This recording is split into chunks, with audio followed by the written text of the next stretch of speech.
시간 하나님께서 오늘 우리 공동체에게 주신 말씀을 나누고자 합니다. 오늘 주신 하나님의 말씀은 로마서 8장 28절부터 30절까지의 말씀입니다. 로마서 8장 28절부터 30절까지의 말씀. 저와 여러분이 한 절씩 번갈아 가면서 읽고요. 마지막 30절은 같이 읽겠습니다. 우리가 알거니와 하나님을 사랑하는 자, 곧 그의 뜻대로 부르심을 입은 자들에게는 모든 것이 합력하여 선을 이루느니라. 하나님이 아신 자들을 또한 그 아들의 형상을 본받게 하기 위하여 미리 정하셨으니 이는 그로 많은 형제들에서 마다리 되게 하려 하시니라. 함께 봅니다. 또 미리 정하신 그들을 또한 부르시고 부르신 그들을 또한 의롭다 하시고 의롭다 하신 그들을 또한 영화롭게 하셨느니라. 아멘. 오늘 본문을 중심으로 합력하여 선을 이루는 사람이란 제목을 정하고 하나님의 말씀을 증거하도록 하겠습니다. 우리는 지난주에 이 히브리서 말씀을 통해서 우리가 주님 부르시는 그날까지 끝까지 붙잡고 있어야 할 것이 무엇인지 함께 생각을 해보았습니다. 그것은 무엇이었습니까? 하나님의 나라였습니다. 주님께서 우리를 끝까지 붙잡으라고 하는 것은 이 하나님의 나라. 지금 이미 시작되었지만 아직 완성되어지지 않은 그 하나님의 나라를 끝까지 붙잡고 나가는 사람들만이 영원한 천국 하나님 나라가 우리의 것이 온전히 될 줄로 믿습니다. 아멘. 우리 그런 점에서 이 시간 좌우 앞뒤를 바라보시면서 이렇게 인사해 보시면 좋겠습니다. 하나님의 나라는 당신 곁에 있습니다. 이렇게 인사하겠습니다. 시작. 하나님의 나라는 당신 곁에 있습니다. 네, 그렇습니다. 주님께서 분명히 너희 가운데 하나님의 나라가 있다고 말씀하셨죠. 우리 인간은요, 사회적인 동물이라고 알려져 있습니다. 쉽게 말해서 혼자서는 절대로 살아갈 수 없는 존재죠. 지난 코비드-19 사태를 생각해 보시면 우리가 얼마나 사회적인 존재인지가 깊숙이 느껴졌습니다. 처음에 병의 확산을 막기 위해서요, 마스크를 쓰고 2m라고 하는 사회적인 격리, 그 거리를 유지해야만 했습니다. 처음엔 재밌었어요. 좀 신기하기도 했고요. 그죠? 때로는 너무 이 병이 확산되니까 이제 집에서 나오지 말고 가족들이 집 안에만 있어라. 다른 가족이 하는 사람들이 집을 방문하는 것도 금지할 때가 있었습니다. 처음엔 좋았지만 시간이 흐르면서 어떤 현상이 발생했습니까? 이른바 코비드 블루라고 하는, 코로나 블루라고 하는 우울증과 이 사회적인 고립감 때문에 정신적인 아픔과 문제를 겪는 사람이 더 심해졌다는 결과가 있습니다. 인간은 이처럼 서로 의지하며 살아갈 수밖에 없는 존재인 거죠. 사진을 보실까요? 스위스의 정신 분석학자 폴 투링예가 이런 말을 했습니다. 강자와 약자라는 책에서 뭐라고 얘기하냐면 우리 인간은 모두 두 부류이다. 강자와 약자뿐만이 없는데 이 두 부류밖에 없는데 강자든 약자든 근본을 가면 똑같다. 인간은 바로 두려움이라고 하는 본질적인 기제를 갖고 있기 때문에 그가 이 두려움은 누군가는 표현함으로 인해서 약자가 되지만 어떤 누군가는 그 두려움을 감추면서 강자가 되려고 한다고 이야기를 했습니다. 그렇죠. 인간은 누구나 뭔가를 두려워하는 존재입니다. 인간은 약하기 때문에 그 두려워하는 존재이기 때문에 서로 협력해서 생존을 위해 노력하죠. 이것을 가장 잘 보여주는 사건이 인류학적으로 구석기 시대에 벌어진 매머드 사냥이죠. 이 매머드 얼마나 큰 동물 아닙니까? 높이는 8m에 이르고 어깨 넓이가 4m나 되는 어마어마한 거대 포유류죠. 근데 이 작은 인간이 2m도 되지 않는 인간이 이 거대한 매머드를 잡을 수 있었던 이유는 바로 서로 협력했기 때문이에요. 한쪽은 매머드를 몰고 다른 한쪽에서는 구덩이를 파고 미리 준비를 합니다. 그렇게 매머드가 쓰러졌을 때 다 같이 벌떼와 같이 달려들어서 그 거대한 동물을 잡을 수가 있던 거죠. 이런 협력에 관한 본능은 이렇듯 사회학적인 관점을 넘어서 신학적인 관점으로 볼 때도 마찬가지 아닐까요? 우리는 이미 성경을 통해서 수많은 하나됨, 협력과 관련된 구절들을 많이 확인해 보았습니다. 가장 첫 번째 협력에 관한 구절을 꼽으라면 창세기에 나타난 남자와 여자의 하나됨일 거예요. 하나님께서 남자와 여자를 주시고 서로 무슨 배필이라고 말씀하셨습니까? 돕는 배필이라고 말씀하셨습니다. 처음부터 우리는 인간은 서로 도우며 살아갈 수밖에 없는 존재라고 성경은 말씀합니다. 이 협력의 관계가 처음에는 두 사람, 아담과 하와로부터 시작했다면 이 협력의 관계는 점점 커지죠. 가족이 되어지고 그것이 부족을 이루고 민족이 되고 나라와 국가, 전 지구촌이 되는 이런 협력의 관계는 우리가 하나님 안에서 창조된 본능인 것이죠. 자, 그런 점에서 오늘 우리가 살펴볼 이 본문은요, 이 협력이라는 주제, 하나됨이라는 주제가 너무 잘 나타난 본문입니다. 다 함께 뭐라고 말씀하시는지 로마서 8장 28절 같이 읽겠습니다. 시작. 우리가 알거니와 하나님을 사랑하는 자, 곧 그의 뜻대로 부르심을 입은 자들에게는 모든 것이 합력하여 선을 이루느니라. 저는 이 구절 참 좋아했습니다. 좋아하고요, 지금도. 왜냐하면 이 땅에 살아가는 동안에 정말 서로 사람들 간의 뜻이 많이 다르다는 것을 자주 여러 번 목격하기 때문입니다. 예전에 전도사 시절에 있었던 일이죠. 저는 한 10년 정도를 중고등부 사역을 할 때마다 많은 교회들이 이 중고등부 학생을 모아놓고 캠프하는 수련회 캠프 사역을 했습니다.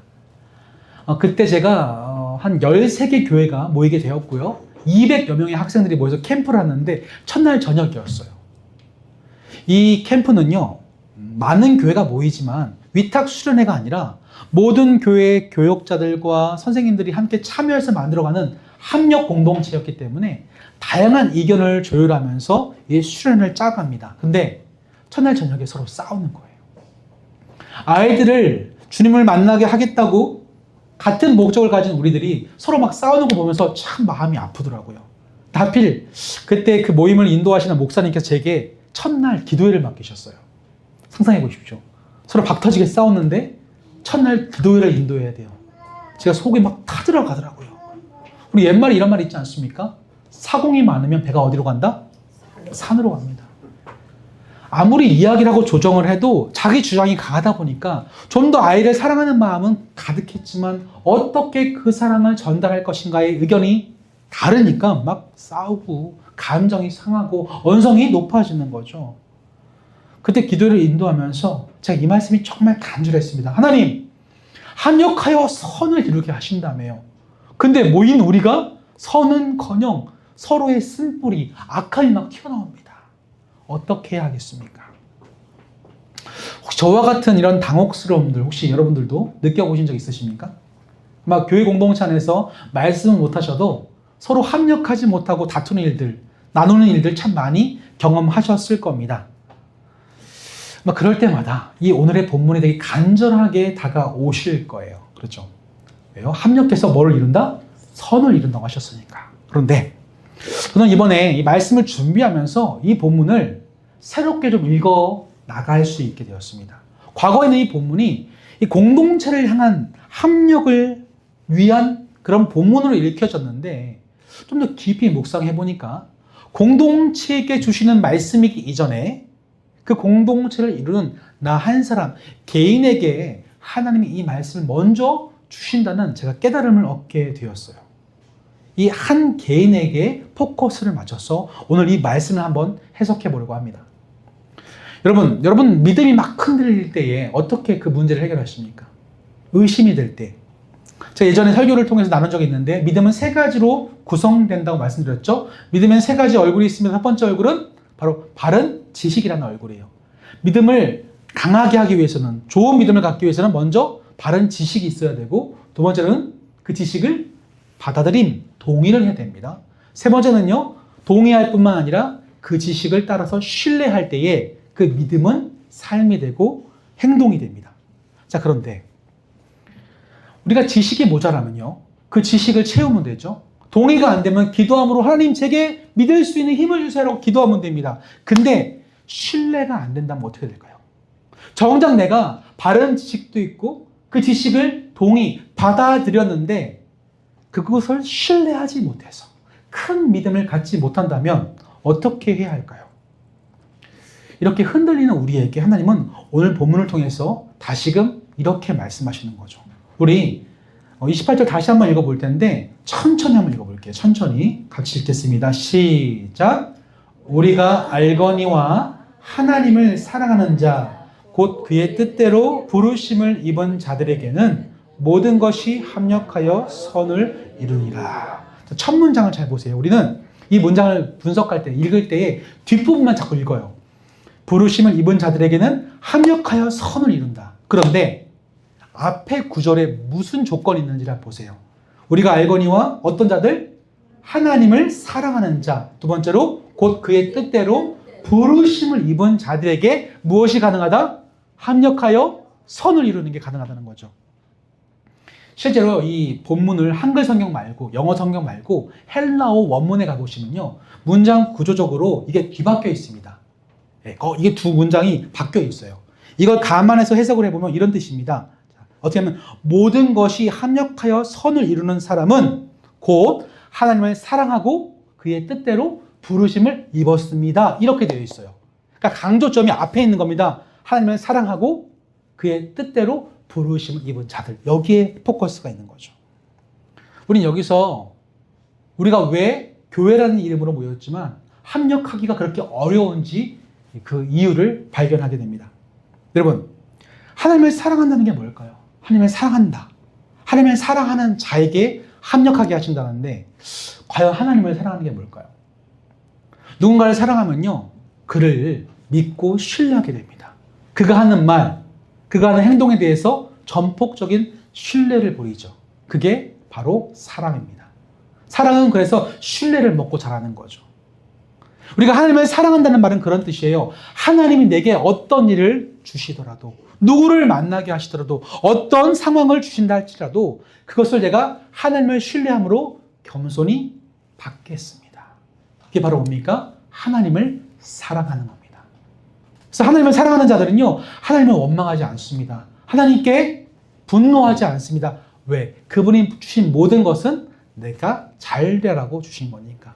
그런 믿음을 가질 수 있는 게 바로 하나님을 사랑하는 자인 거죠. 자, 이런 아름다운 사랑의 모습이 누구에게 잘 드러나냐면 바로 바울에게 드러나요. 바울이 빌립보서 4장 12절에서 이렇게 말씀했습니다. 우리 같이 읽어볼까요? 시작.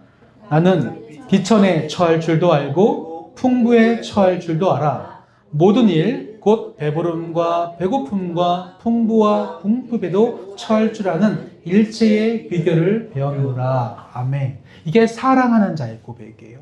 바울은 하나님을 사랑하였고 그 사랑에 그의 인생을 맡겼기 때문에 그가 배가 고파도 가난해도 위협을 당해도 풍부와 궁핍에 처할 때도 상관없이 하나님을 향한 전폭적인 신뢰를 보여드렸습니다. 그래서 바울은 어떤 상황이 온다 할지라도 이게 결코 헛된 것이 아니다라고 믿는 믿음이 허락되었다는 거죠. 자, 두 번째로 이렇게 하나님을 사랑하는 사람이라면 두 번째, 하나님이 부르신 사람이라는 특징은 뭘까요? 자, 하나님이 부르신 사람은 어떤 자들일까요? 따라합시다. 하나님이 부르신 사람은 하나님이 훈련시키시는 사람이다. 제가 군대 가기 정말 싫었습니다. 근데 몸이 생각보다 건강하더라고요. 그래서 입영 통지서를 받고 군대를 갔는데 제가 군대 입영할 때 굉장히 상황이 좋지 않았어요. 아버님이 병원에 입원하신 상태였습니다. 아버님께서 너무 무리하셨나 봐요. 과로하셔서 쓰러지셨는데 산소 포화도가 너무 낮아서 하마터면 소천하실 뻔했습니다. 그래서 병실에서 아버님께 큰 인사를 올리고 군대를 갔는데 제가 입영소에 들어가면서 정말 마음이 불편했어요. 그래서 가능하다면 다시 나오고 싶다. 이 마음이 굴뚝 같았습니다. 가보니까 실제로 그런 신검이 있더라고요. 자체적으로 신체 검사를 해서 육체적 혹은 정신적으로 좀 아픈 분들이 있다면 그들을요 다시 사회로 보내버리더라고요. 그래서 제가 그런 생각을 하면서 나는 어디 아픈 데 없다 막 짜내고 있는데 몸이 좀 안 좋은 것 같아. 근데 저기 한편에 한 무리의 병사들이 이렇게 앉아 있는 거예요. 그들은요 여유가 있습니다. 조교가 와도 긴장하지 않고 훈련도 안 받고 가만히 앉아만 있긴 해요. 그래서 물어봤어요. 야, 너희들은 왜 여기서 가만히 있냐? 훈련 안 받아? 그랬더니 우리는 다시 돌아갈 거야 이러더라고요. 몸과 마음에 좀 불편한 게 있어서 다시 돌아가는 분들이었죠. 보십시오. 부르심을 제대로 받지 않았으면요 훈련 안 시킵니다. 돌아갈 거기 때문에. 훈련 받아봤자 훈련 받을 이유도 없고 훈련 받을 대상이 아니기 때문에 제대로 부르심을 받지 않으면요 그냥 방치시켜놔요. 하나님이 우리를 부르셨다는 의미는 바로 이겁니다. 여러분 진짜 부르셨으면 여러분 그냥 내버려 두실 수 없는 거죠. 온전한 그리스도의 형상에 이르기까지 여러분들을 끊임없이 하나님은 연단이라는 이름으로 훈련시키셔서 때로는 울게도 하시고 때로는 웃게도 하시고 때로는 눈물도 흘리게 하시고 때로는 마음이 헝클어지는 이 모든 과정을 사용하셔서 주의 강한 군사로 훈련시키시는 게 하나님이 부르신 받은 자들의 특징이라고 하는 거죠. 그렇다면 이런 훈련은 과연 쉬운 훈련일까요? 되게 어려운 겁니다. 사진해 볼까요? 제럴드 시처라는 분이 계세요. 이분이 정말 결혼하고 싶어서 젊은 시절에 몇 년간 기도를 했습니다. 정말 하나님 제게 배우자를 주세요. 그래서 정말 하나님이 주신 배우자가 나타나서 결혼했어요. 너무 행복해서 아이를 무려 몇 명이요? 4명이나 낳았습니다. 하루는 가족과 함께 미니밴을 이끌고 캠핑을 갔다가 피크닉을 끝나고 산길을 내려오는데 이 구불구불한 산길을 달리다 보니까 맞은편에서 이상한 차 한 대가 보이는 거예요. 그 차가 자꾸 중앙선을 넘으면서 왔다 갔다 하는 걸 보고 걱정이 돼서 그 차를 피해서 이렇게 돌아가려고 합니다. 근데 그 차가 피하는 그쪽으로 와서 정면 충돌을 하게 되는 거죠. 그래서 그 자리에서 이 제럴드 시처라는 분은 3사람을 잃어버립니다. 자신의 사랑하는 아내, 그리고 함께 탔던 그의 어머니, 그리고 4살 된 딸을 그 자리에서 하나님 품에 올려보내요. 이 남겨진 3아이를 키워야 한다는 이 상황보다 더 그를 절망적으로 만들었던 건 뭐냐면 하나님을 향한 분노였습니다. 하나님, 왜 기도 응답으로 주신 아내였고 그렇게 읽어주신 이 아름다운 가정 속에 이런 이유를 내게 허락하여 주십니까? 하나님은 선하신 분인데 왜 제게 이러한 감당할 수 없는 슬픔을 주시는지 몸부림치게 되었다는 거죠. 자, 만약 이런 사람에게 오늘 본문 하나님의 부르심은 입은 자들에게 합력하여 선을 이루게 하신다, 이 구절을 들이민다면 어떤 기분이겠습니까? 절대로 받아들일 수 없겠죠. 그렇게 이 제럴드 시처는요, 하나님께서 이 일을 어떻게 하실지 이유를 알지 못했기 때문에 5년 반 동안 고통을 받습니다.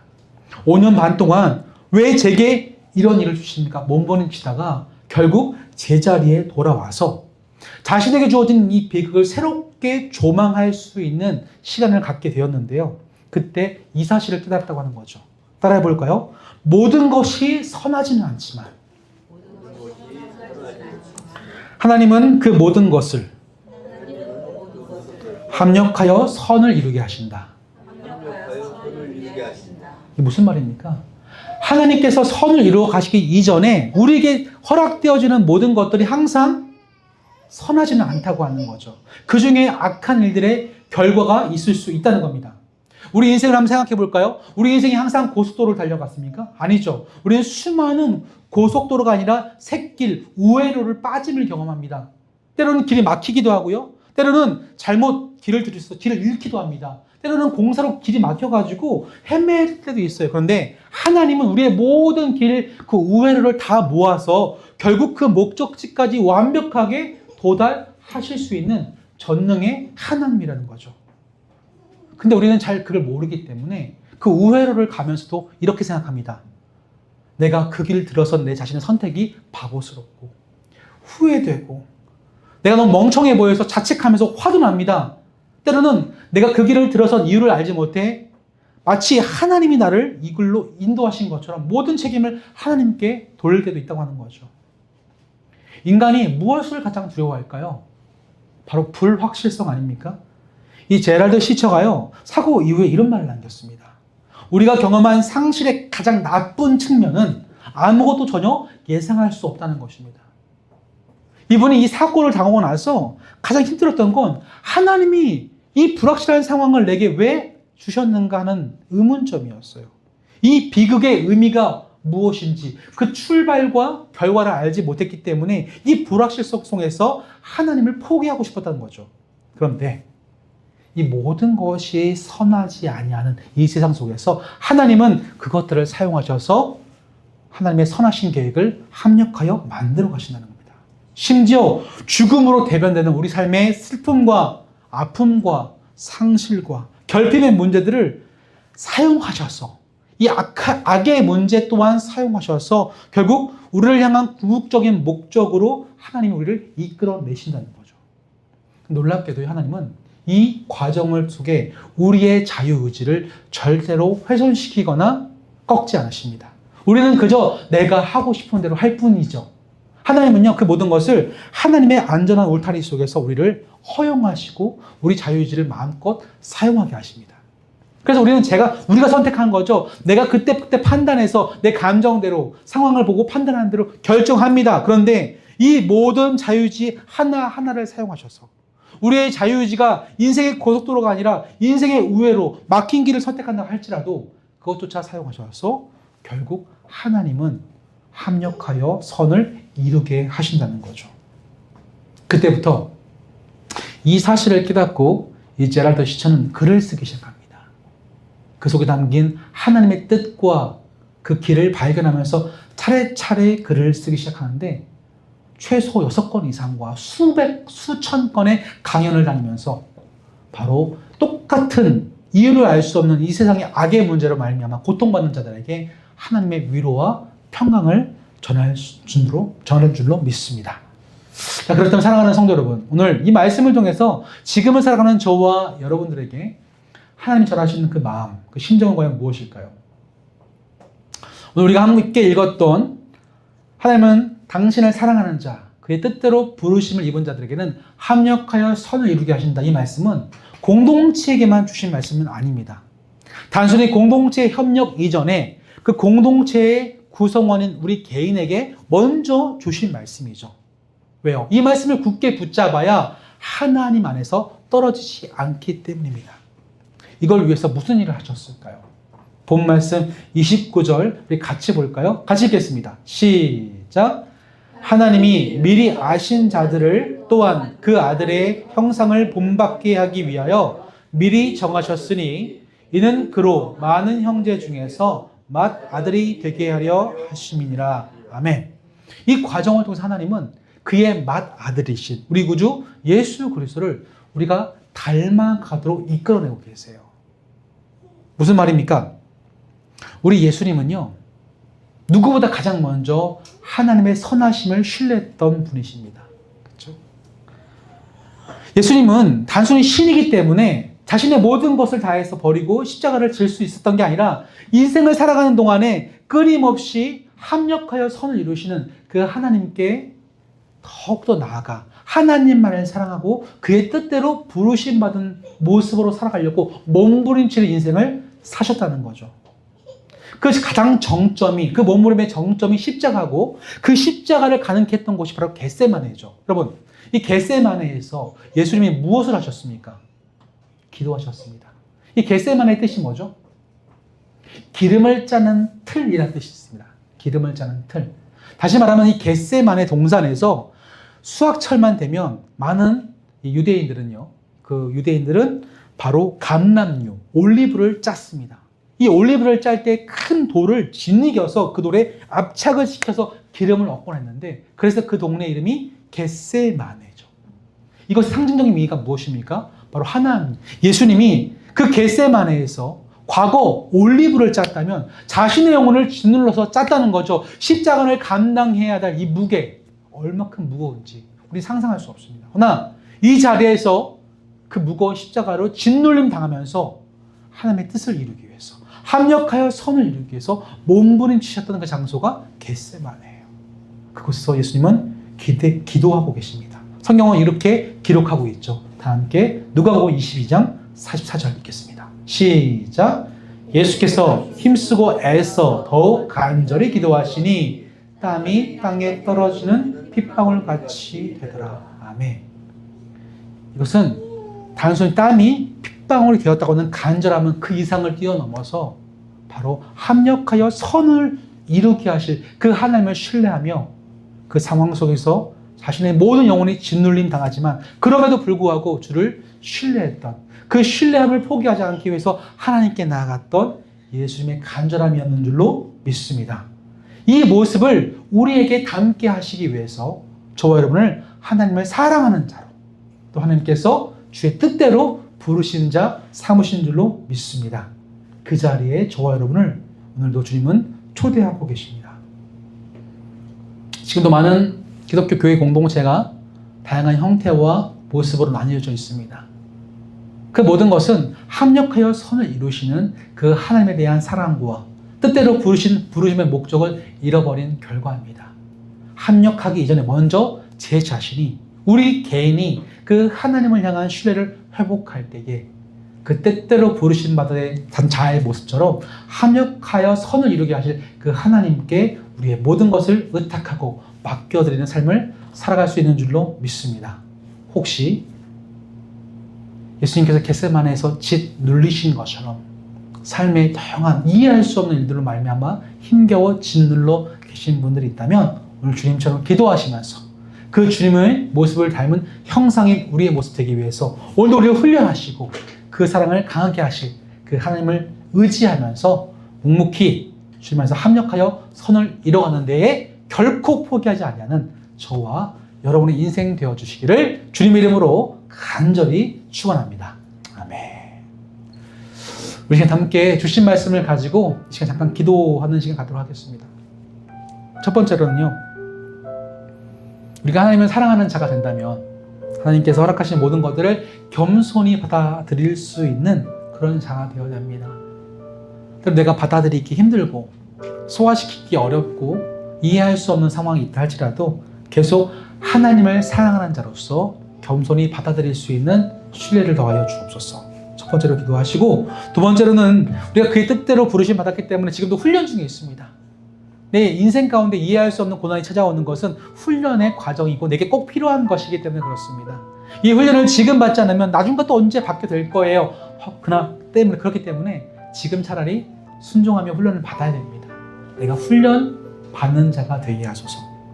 그리고 세 번째로 교회로 부르신 저와 여러분이 합력하여서 섬기는 모든 교회 안에서 선을 이루어 하나님이 합력하심을 나의 삶을 통하여 증거할 수 있는 화해와 평강의 중심에 설 수 있게 달라고, 이 세 가지를 놓고 함께 이 시간 주신 말씀부터 함께 동성으로 기도하시겠습니다. 살아계신 하나님 감사합니다. 주는 귀한 말씀을 통하여서 이 땅에 살아가는 동안 하나님께서 우리를 사랑하는 자로, 주의 뜻대로 부르심 받은 자로서 아버지 사오셨다는 그 의미가 무엇인지 다시금 말씀을 통하여 확인케 하심에 참으로 감사드립니다. 우리가 하나님께 사랑을 받은 존재이기 때문에 하나님께서 주시는 귀한 모든 것들을 겸손히 받아 누릴 수 있는 그런 자리에 서야 할 줄로 믿습니다. 우리가 하나님을 사랑하지 않을 때 그 모든 것들을 받아들이기가 어렵습니다. 의심하게 되고 불평하게 되고 걱정하게 되고 염려하게 됩니다. 주님, 다시 한번 우리 마음속에 그 하나님의 사랑을 회복시켜 주셔서 내가 허락하신 모든 것들을 겸허히 받아들여 이것이 의미가 있음을, 결코 헛되지 않음을, 아무런 의미와 가치가 없이 벌어지는 것이 아니라 이것조차 사용하셔서 일하실 수 있는 하나님을 바라볼 수 있도록, 그에 대한 사랑이 더 커져갈 수 있도록 도와주시옵소서. 또한 우리가 훈련받은 자로서 부르심 받았습니다. 부르심 받았기 때문에 훈련받아야 됩니다. 이 훈련이 있다고 하는 것은 내가 정말 방치된 것이 아니라 하나님의 온전한 그리스도의 형상의 강한 군사가 되기까지 나를 아버지께서 다루고 가신 줄로 믿습니다. 이 자리에 부르심 받았다는 그 의미가 바로 그 뜻인 줄로 알고 겸손히 내게 주어진 상황을 묵묵히 감당하며 아버지 정병으로 육성되기 위해서, 강한 군대가 되기 위해서, 강한 주의 병사가 되기 위해서 오늘도 하루 묵묵히 훈련의 과정을 겪어나갈 수 있도록 인내함을 더하여 주시옵소서. 이렇게 주를 사랑하는 자들, 주께 뜻대로 부르심 받은 자들에게는 합력하여 선을 이루게 하셨는데 이 땅에 많은 교회들이 그 합력하심을 이루지 못하고 선을 이루지 못하고 사부도 오열되는 상황 속에서 다시 한번 주의 하나됨을 우리가 지켜나갈 수 있도록 평강의 중심에 그리스도를 붙잡고 화해의 중심에 내가 설 수 있도록 나를 사용하여 주시옵소서. 주님 감사합니다. 하나님 감사합니다. 지금 세상은 자기 뜻과 주장이 너무나도 커서 결코 하나 될 수 없는 안타까운 분열의 시대를 우리 모두가 살아가고 있습니다. 그런데 우리를 교회라는 이름으로 불러주셨고 특별히 합력하여 선을 이루게 하심을 참으로 감사합니다. 그러나 그런 우리들도 주에 대한 사랑을 깨닫지 못하고 주의 뜻대로 부르심 받았다는 이 아름다운 부르심에 온전히 반응하지 못할 때 합력할 수 없는 존재임을 인정하고 주 앞에 엎드립니다. 바라건대 다시 한번 하나님께서 내게 주시는 모든 것들을 겸손히 받아들일 수 있는 사랑을 회복시켜 주시고 또한 부르심 받았기 때문에 내 삶의 모든 현장 속에서 묵묵히 이 훈련을 감당해야 함을 깨닫고 이 귀한 훈련의 과정을 잘 마무리하며 하나님께서 부르신 그 자리에서 합력하여 선을 이룰 수 있는 주의 강한 병사 될 수 있도록, 군대 될 수 있도록 우리를 인도하여 주시옵소서. 그런 믿음을 가지고 화해와 평강의 사람으로 이 땅 가운데 주의 아름다우신 선포하며 한 주를 살아낼 때에 내가 입술 열어 고백하는 그 현장이 화해 현장이 되게 하시고, 내가 아름다운 섬김으로 그들을 하나 되게 할 때에 그 자리에 주의 평강이 나타날 수 있도록 도와주시옵소서. 이 모든 간구 평강의 왕으로 지금도 우리와 함께 하시는 살아계시는 예수 그리스도 이름으로 간절히 기도드립니다. 아멘.